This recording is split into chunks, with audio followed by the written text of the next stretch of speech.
I'm Jolene Wynn, and this is the Porn Addict's Wife podcast, episode number 220, Sneaky Anger. If your husband is struggling with a pornography problem and you want some help with it and you are not finding the resources that you like, you are in the right place.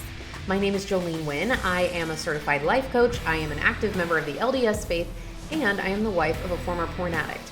And on this podcast, I am going to share with you the tools that you need in order to start your healing journey. This is where I'm going to show you how to dive deep into intentional living, how to rekindle connection with your spouse, how to manage all that emotional turmoil that you're feeling, how to break the addiction cycle that you have to your husband's addiction, and tell you all of the ways to do that and start healing.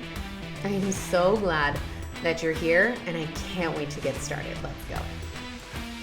All right, my ladies, I am so excited to be talking to you guys today. I am going to be talking to you guys about the anger that we don't normally think of as anger, and I can't wait. And I want to remind you of a couple of things. This is the calendar. If you're not interested in the calendar, just fast forward for a few seconds. But if you want to know what's coming up, then stay tuned. The first thing is that this week, ladies, I'm doing a free coaching call. I haven't done one of these in a while, and I would love to see you there. I'm going to put the link in the show notes. It is going to be this Wednesday. Let me get the dates and times exactly correct so that I don't lead you astray. Okay. This Wednesday, so August 14th at 1 p.m. Eastern, I'm doing a free coaching call. So if you are stuck in anything that you are learning, if you feel like there's something like a block, bring it to this call. I'm going to help you do it. I'm also going to be teaching in a very short way, a very succinct way, the main coaching tool that I teach all of my clients. And I'm going to be opening up the floor just for everyone that is there to receive some coaching. So it's kind of like getting a sneak peek of how my coaching program works. If you're interested in it, if you're curious about it, or if you're stuck, this is the time to come and join. So again, that's this Wednesday, August 14th at 1 p.m. Eastern. I'll put the link in the show notes so that you can just click on it. You can sign up today, and I will see you there. The other thing that I wanted to let you guys know is that next week is my anger management masterclass. Some of you guys have signed up for this already. I'm so excited to see you there.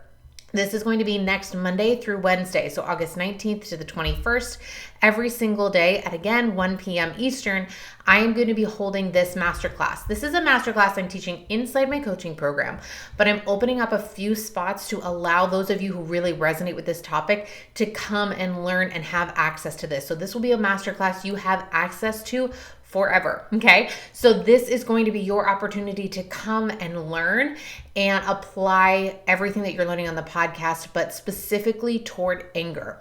We're going to be learning not just how to manage your anger, because quite frankly, you're actually managing it probably very well, but I'm actually going to teach you how to diffuse it so that your anger is no longer running the show. So if you feel like your anger is in control of you, or if you feel like you don't know how to get past the anger that you're feeling, this class is for you. Again, I will put the link in the show notes so that you can sign up today and you can secure your spot. Okay. And then the last thing that I wanted to let you guys know is that for those of you who are interested and curious about coming to the in-person retreat this year, it is going to be October 17th to the 20th. For those of you who don't know, I do an in-person retreat every single year. We are going to the beach in Oak Island, North Carolina. And this event is small, it is intimate, and it sells out every year. And if you're curious about coming, I am doing a retreat info call, and that is going to be August 22nd at 12 p.m. Eastern. Again, I will put the link in the show notes so that you can make sure that you get all that information. You can sign up for all three of these classes, come to the coaching call, come to the masterclass next week, come to the retreat info call, so that you guys get all of the information that you need so that you can decide whether or not you want to come to the retreat, and you can have all of the details to make that decision. Okay. And I'll be answering all of the calls. I'll be going over everything that you can expect, and I can't wait to see you there. Okay. Let's dive into today. Last week, I did a podcast episode on how to stop yelling. And that's typically what we think of when we think about anger, right? We typically think that anger is yelling, right? That's usually what we think of. That's the image that we have in our heads. But anger isn't yelling. Okay? Yelling is just a reaction to anger. Anger is just an emotion. Okay? And I use the word just, even though I know that anger can be a very overwhelming emotion when we aren't processing it properly. Okay? But usually what happens is when we think about anger, the visual that comes to our head is the socially acceptable ways that we have of expressing our anger, right? But it's really our reaction to our anger. It's our expression of the anger that we are feeling. It's the visible display of how we're feeling internally. Does that make sense?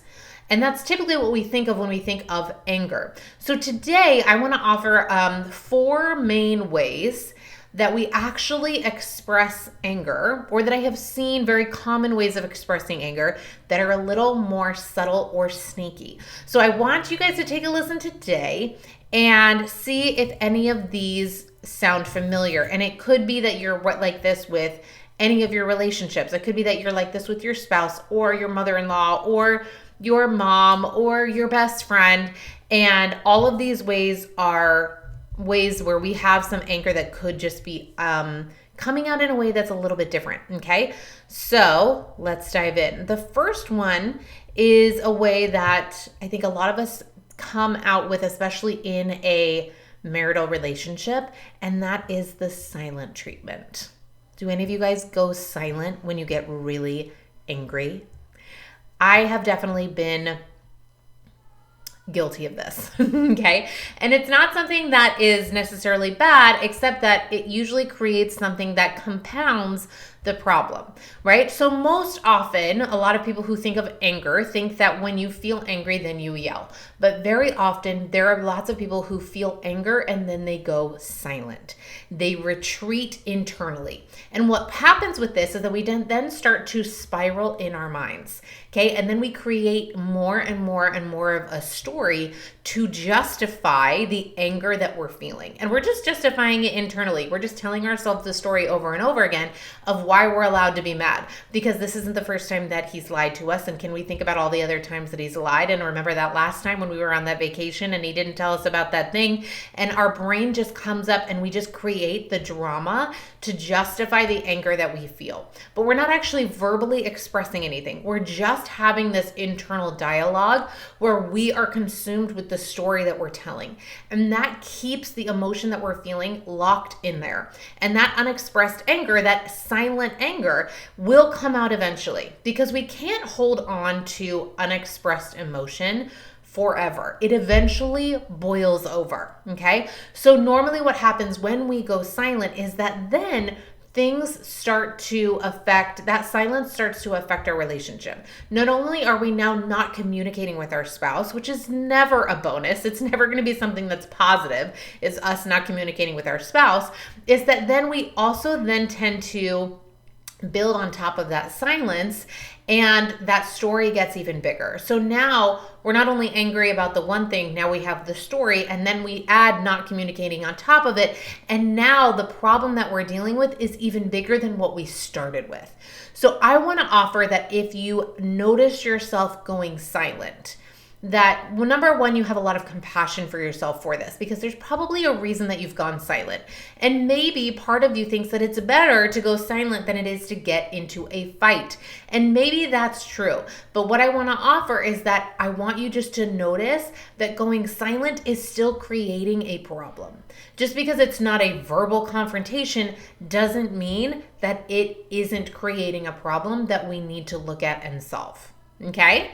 The second main way that I see anger being really sneaky is when you get defensive. Now, this may seem more obvious, but sometimes we think that getting defensive is actually not anger, it's justification.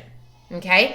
But I want to offer that sometimes getting defensive is just our way of expressing the anger that we're feeling. And this can come out in a really calm way. It doesn't have to be yelling. Like maybe you think, well, I'm not yelling, but I just am defending myself. That can be a clue for you to take a look at. It's like, okay, am I actually feeling anger? Is this a reflection or an expression of anger that I'm feeling internally? And I actually really want you to take a curious look at that and be honest with yourself, because again, anger is not bad, okay? Which, come to the masterclass next week, we'll dive into this.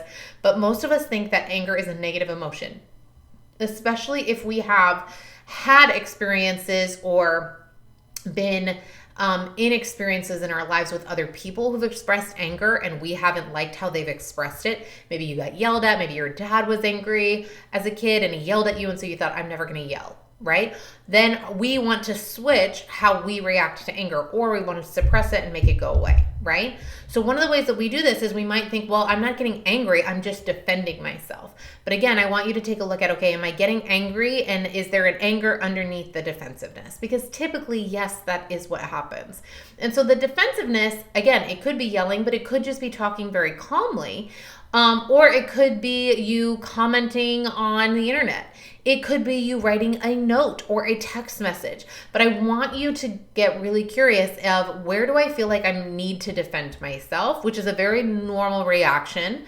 But also take a look at, is that actually producing what I want? Because typically what happens is when you go on the defensive, when you start getting defensive and you start fighting back, then what happens, especially in a marriage, is that you are now on opposing sides. It's, I'm on this team, he's on that team. Now I'm on defense, which means he's on offense. Or you're both playing defense, but either way, you guys are on opposite sides. So one thing that I want to offer is, I want you to notice that getting defensive isn't necessarily always beneficial.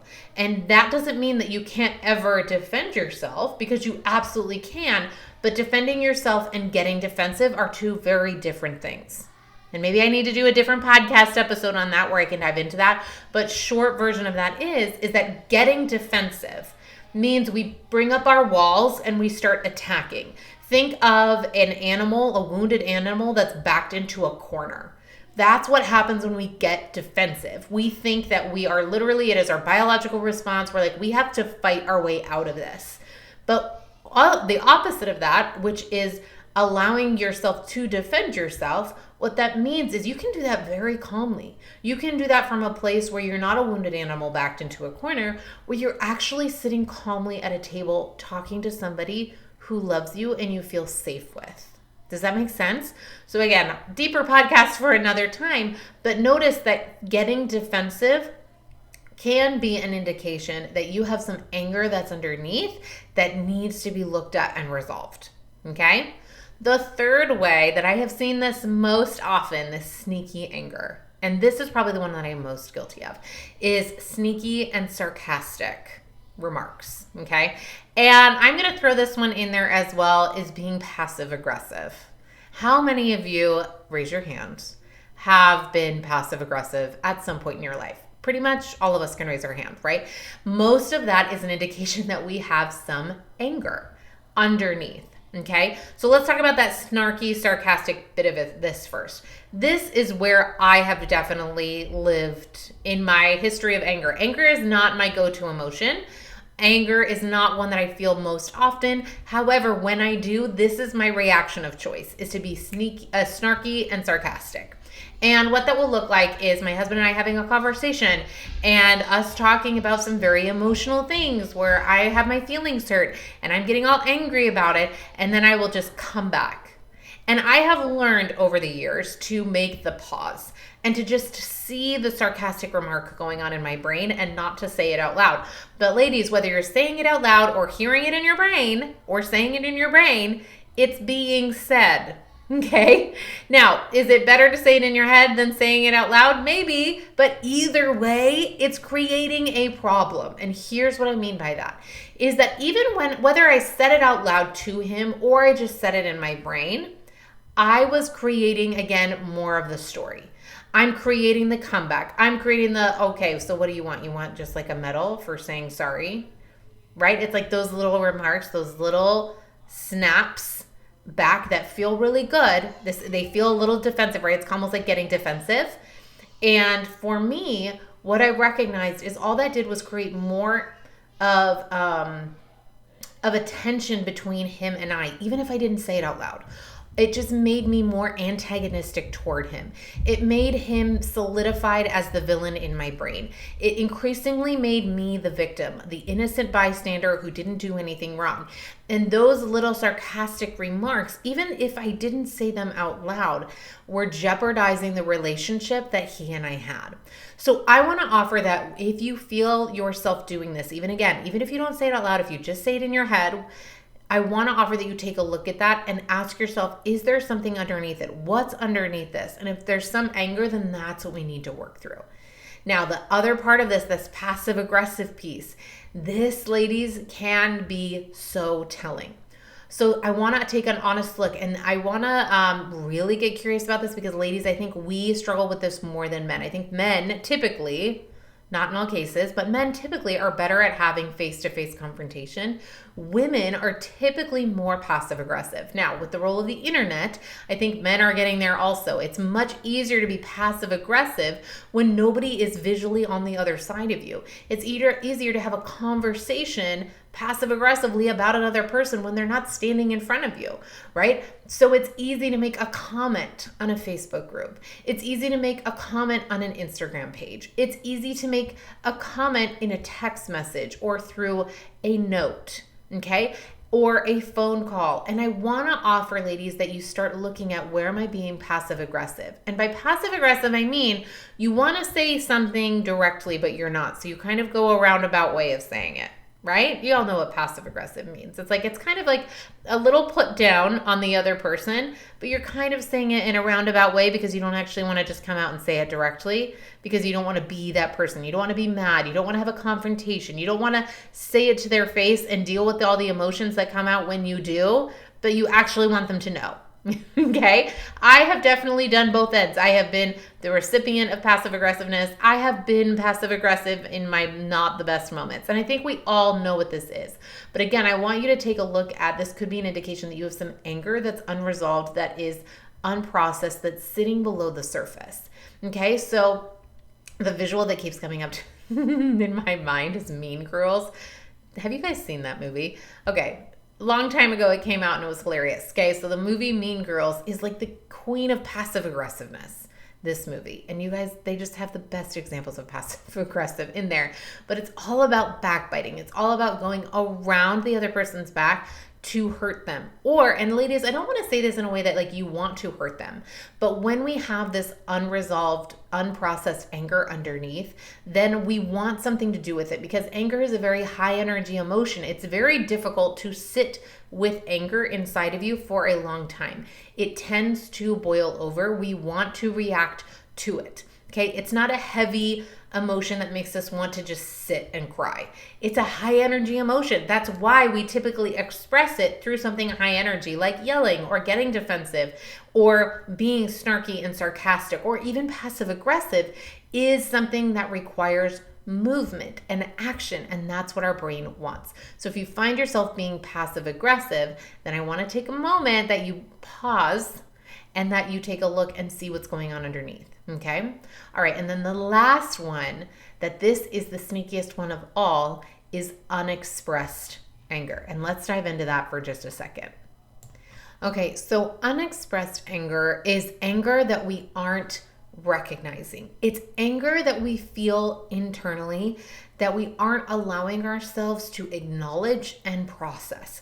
Again, this kind of goes back to what I was talking about before, where if you have some subconscious beliefs or ideas around anger, if you think it's a bad emotion, one you shouldn't feel, if you feel out of control when you feel that emotion, then you're going to naturally, subconsciously suppress it. You're going to try and shove it down, pretend it's not there. You're going to say, oh, I never feel that. That's not something I am comfortable with. I hate that emotion.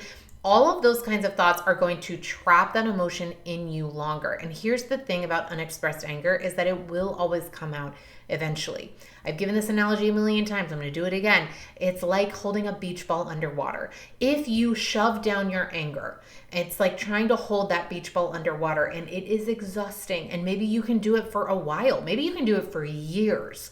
But eventually what happens is holding a beach ball underwater makes you fatigued. Eventually your muscles give out and that beach ball flies up in your face, creating a huge splash, creating you to get wet, creating ripple effects of all kinds. The ball flies in the air, it comes back down, and it creates even more of a problem than if we had just allowed it to sit there in the water in the first place. So I want to offer that if you've never allowed yourself to feel anger, that you come to my class next week, because this might be an indication that you're just holding it in, that there is something underneath you that has been hurt, that hasn't been allowed to heal. And I know I'm stepping on my toes. I'm giving you guys a sneak peek of next week's masterclass. But ladies, anger is always just a symptom of pain. Did you guys know this? I've said this before on the podcast. Anger is always masking a deeper hurt. If you are feeling angry, all it is an indication that there's pain underneath of it. Does this make sense? So what happens is that when we get hurt, then our brain says, I don't want to ever feel like this ever again. And it puts anger on top of it because it's easier to feel angry than it is to feel hurt, than it is to feel emotional pain. Even though anger is not a super fun emotion, sometimes it feels really good. It feels very righteous. It feels very justified. And typically we get to take a lot of action, which feels great. It feels productive. It feels like we're in control. And anger allows us to have all of those false positives that make us feel like we're doing something when really all we are is, again, that wounded animal that feels backed into a corner. But we can't heal unless we actually acknowledge that we have wounds, that we were hurt, and we need to look at them and we need to heal from them. So often you might have some subconscious thoughts that are blocking your anger, that are not blocking you from feeling it, are just blocking you from acknowledging it and processing it. And until we process it, we can't let it go. We are just going to try and shove that beach ball down longer, and it will eventually wear us out to the point where that ball will fly up and we will have even more of a problem than we did in the first place. Does that make sense? So if you have any thoughts about anger, any judgment on anger, then I want to offer that this could be an indication that you have some unexpressed, unprocessed anger that you're struggling with. Okay. And now I know I said I was only going to do 4, but I'm actually going to do 5. I'm going to do a 5th. I want to bring up this one. This one is so good. And again, one that I struggled with. Another way that I've seen sneaky anger is in misdirected anger. Now, the example that I want to give you guys, which I know I've given before, is that with my husband's pornography problem, I have found at one point in my life, I was so angry at the women who participate in the porn industry. I was listening to a podcast one time from Fight the New Drug. They were interviewing someone who had previously been a porn performer, and she's sitting here telling her life story, telling about how she was abused as a kid and how someone had manipulated her to get into the adult film industry. And I just felt so bad for her, and yet I was so angry at her. I was livid. I was so angry. I was like, if I saw this woman in person, I feel like I would punch her in the face. And I know so many of you guys can relate with me. You're like, yes, if I saw any of these women, I would want to hit them. I would want to throttle them and say, do you have any idea what you did to me in my marriage? And I had so much anger, and I couldn't figure out why, because I also had compassion. I could see it in my head. I was like, all right, I've got this cognitive dissonance here. I've got all this anger, and then I have all of this compassion for her. And I also know that she's completely innocent, that she has nothing to do with this. She didn't make my husband go watch pornography, right? That was completely his choice. And as I processed this, I recognized that I had some misdirected anger. It wasn't that I was actually angry at this woman in particular. I was actually angry at my husband. I was angry for all of the hurt and all the pain that he had caused me in our marriage. And I was angry at him for that.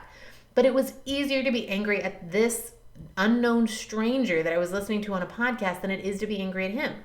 It's much harder to be angry at my husband, the man who I live with, who is the father of my children and the love of my life and my best friend and the person who I have to live with on a day-to-day basis. It's much easier for me not to be angry at him because then I have to deal with it on a day-to-day basis. It's much easier if I redirect that anger toward this random woman who I don't know. I don't even remember her name, okay? And I recognized that and I said, oh my gosh, all this is my brain taking the anger that I feel toward my husband and redirecting it to someone who it's easier to feel angry toward. Does that make sense? Now, one of the main ways that I have seen this in my clients is they might have a lot of anger toward their husband's parents. Tell me if this is you guys. I want you to just take a minute. So many of you guys struggle with feeling anger toward his parents. Maybe he told his parents when he was growing up. Again, most men start watching porn in prepubescent years. And maybe their parent was the one who introduced them, or their parent didn't talk to them about pornography or about sex. And so he was curious, and that's where it started. Or maybe their dad first introduced it to him and handed him a magazine and said, here you go. This is how you should handle puberty. Whatever it is, there are so many of you who struggle so much with anger toward his parents.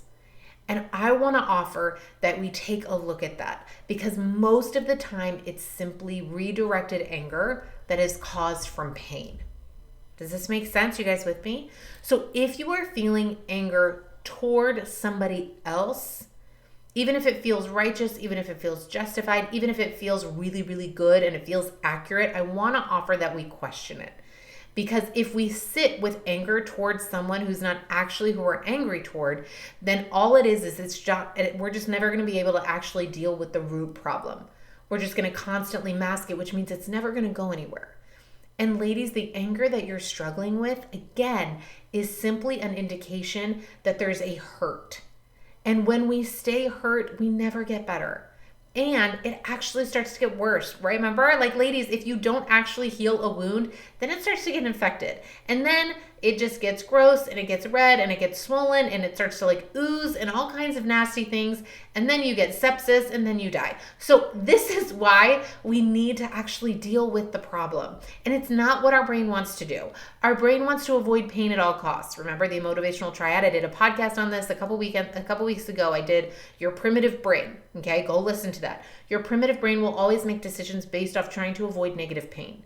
So it's going to say, we don't need to actually look at this. Our anger is justified. We're allowed to be angry at whoever we want. And I'm all in. If you just want to be angry for the rest of your life, like go for it. I'm in. But if you aren't, then let's take a look at it. Look at these 5 symptoms that I went over today. These 5 ways where your anger could be underneath the surface and it's just coming out in a more sneaky way than yelling and getting in fights. And if you're struggling with it, come to that masterclass next week so that I can help you work through it. I'm going to teach you how to diffuse your anger, to get to the source of the anger so that we can let it go, process it, and give you the emotional freedom and peace that you've been craving. All right? Look for those 5 ways of sneaky anger, ladies, and let's diffuse it. All right, ladies, I love you so much. And I am so proud of you. And I don't know if I've said that enough recently, but I am. I am super proud of you. I'm so proud of you for showing up every week, listening to this podcast, following me on Instagram, reading my emails, coming to the masterclasses, joining my program. This is work that nobody is doing. Did you know this? Very few women are doing this. Very few human beings are in a place where they are constantly and intentionally working on their self-progression. You are in the top 1% of individuals on the planet. And I want you to recognize how rare and powerful that makes you. So if you feel defeated, if you feel like you are stuck, if you feel like you have just been treading water and you aren't getting anywhere, ladies, I want you to recognize that you are so much stronger than you think and that you are so much further than you realize. And the capacity that you have to heal and to progress is way more than you think. You have a strength in you that very few do. And I hope that today you at least allow yourself to recognize it for just a moment as I say this to you.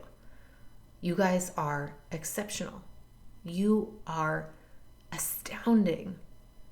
And you deserve to know that and to believe it. Not just because I say it, but to believe it yourself. All right, ladies, I love you. And I will see you guys next week on a brand new episode. So take care. All right, ladies, if you enjoyed this podcast, then I want to invite you to come join my coaching program. This is where we take everything on the podcast. We actually get to apply it in order to transform your life. And I know that that is a big promise, but it's 100% true.